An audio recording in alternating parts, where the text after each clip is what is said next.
और देखिए, मुकेश अंबानी के घर एंटीलिया से जुड़ी विस्फोटक साजिश में एनआईए ने जिस काले रंग की मर्सिडीज को जब्त किया है, उसकी एक पुरानी तस्वीर भी अब सामने आ गई है। यह तस्वीर मुंबई पुलिस हेडक्वार्टर परिसर की है और तब की यह तस्वीर है जब एपीआई सचिन वाजे की गिरफ्तारी नहीं हुई थी।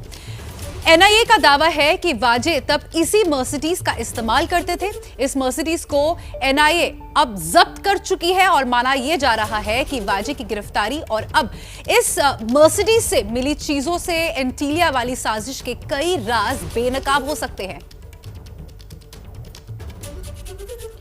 तो इस वक्त की ये बड़ी खबर मुंबई से आ रही है, जहां पर ये जो काले रंग की मर्सिडीज कार पुलिस को मिली थी, अब ये कहा जा रहा है कि ये काले रंग की मर्सिडीज कार वाजे की है और एक तस्वीर इसकी सामने आई है जो पुलिस कंपाउंड की है और तब तक वाजे की गिरफ्तारी नहीं हो रखी थी। एनआईए ये दावा कर रही है कि मर्सिडीज यही है वो जो वाजे इस्तेमाल करते थे। माना जा रहा है कि वाजे की गिरफ्तारी और अब इस मर्सिडीज से मिली चीजों से एंटीलिया वाली साजिश के कई और राज बेनकाब हो सकते हैं। सूरज लगातार हमारे साथ जुड़े हुए हैं, हमारे संवाददाता। सूरज, एक जो तस्वीर आई है वो गिरफ्तारी से पहले की है।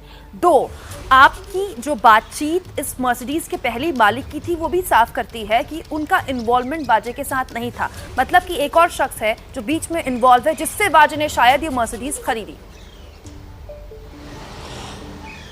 जी कुमकुम, जाहिर सी बात है कि इसमें कई सारे राज अभी भी हैं जो बाहर आना बाकी हैं। जो मर्सिडीज़ है, ये मर्सिडीज़ की वैल्यू बहुत ज़्यादा है। ऐसे में डायरेक्टली सचिन वाजे इसके ओनर होंगे, इस बात पर आशंका जताई जा रही है। ज़रूर इसमें कोई मिडल मैन होगा जो इस मर्सिडीज़ को सचिन वाजे को इस्तेमाल करने के लिए जिसने दिया होगा।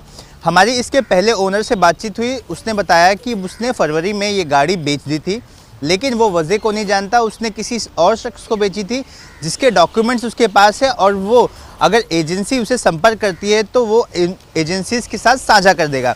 साथ ही ये जो पीपी किट वाली भी बात सामने आई थी कि पीपी किट में सचिन वाजे दिखाई दे रहा, लेकिन एनआईए ने उस फुटेज का क्लोजली एनालाइज किया जिसमें उन्हें समझ में आया कि वो पीपी किट नहीं, एक ढीला कुर्ता और पैजामा था, सर पे रुमाल बांधा हुआ था और मुंह पे फेस मास्क पहना हुआ था। साथ में आपने वो सीसीटीवी फुटेज देखा होगा जिसमें इनोवा गाड़ी एंटीलिया के पास से निकलकर जब ठाणे जाती है, मुलिन टोल क्रॉस करने का एक फुटेज जो आया था, उसमें पता चला है कि सचिन वाजे वो गाड़ी चला रहे थे, वो इस स्कॉर्पियो को स्कॉट कर रहे थे ताकि अगर बीच रास्ते में कोई स्कॉर्पियो को रोके तो ये गाड़ी छुड़वा सके, क्योंकि वाजे को आज की तारीख में हर पुलिस वाला पहचानता है और उनका काफ़ी दबदबा मुंबई पुलिस विभाग में है। साथ ही उन्होंने उस वक्त भी फेस शील्ड पहना हुआ था ताकि टोल नाके पे उनकी पहचान ना हो सके। फेस शील्ड से पूरा चेहरा ढका हुआ था, क्योंकि अब जोड़ रहा है जिसकी वजह से एनआईए लगातार इस मामले में जांच के दायरे को आगे बढ़ा रहा है। और जो बात सूरज आप कह रहे थे, इसी से जुड़ा हुआ अगला अपडेट भी है और अपडेट ये है कि किस तरह से स्कॉर्पियो कांड में सचिन वाजे का नाम खुलकर सामने ना आए, इसमें भी एक पेच है। पेच क्या है समझिए।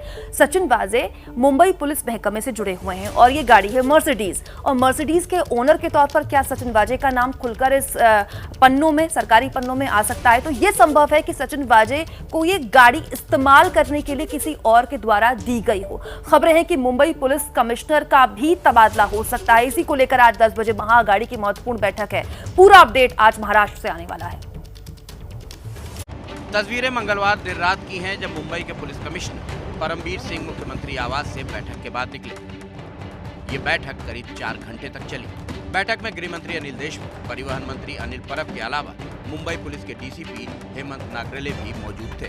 सूत्रों की माने तो अपनी बात उद्धव के सामने रखने के लिए सीएम आवास पहुंचे थे परमबीर सिंह। इससे पहले शरद पवार और उद्धव के बीच फोन पर बातचीत की भी खबरें आई हैं। स्कॉर्पियो कांड में सचिन वाजे की गिरफ्तारी के बाद मुंबई पुलिस की साख पर जो बट्टा लगा, उसे देखते हुए मुंबई पुलिस आयुक्त को हटाए जाने की मांग भी जोर पकड़ रही है।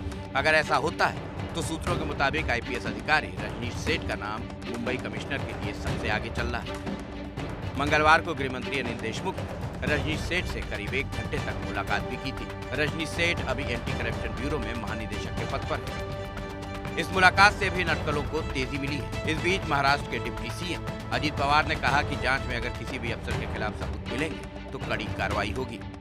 कोई भी केस हो, कोई भी सब्जेक्ट हो, उसमें अगर कोई गलत कर रहा है इसके बारे में कुछ प्रूफ मिला तो तुरंत उसके बारे में डिसीजन गवर्नमेंट लेगी।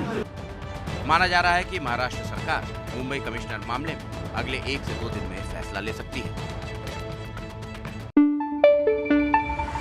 न पाबंदी हो न कोई हद हो तो बस खुद बनाई सरहद हो।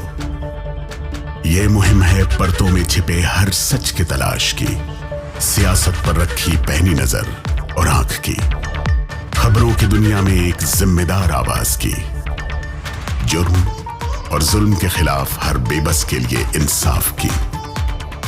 जब कोई हद नहीं इंसानियत के लिए जज्बात की, जब कोई हद नहीं खुशियों और ख्वाब की, तब कोई हद क्यों हो नए नजरिए और बदलाव की। तोड़ के हदों के ताले नए सपनों को पाले, बांधे सबको एक धागे, आपको रखे आगे एबीपी न्यूज।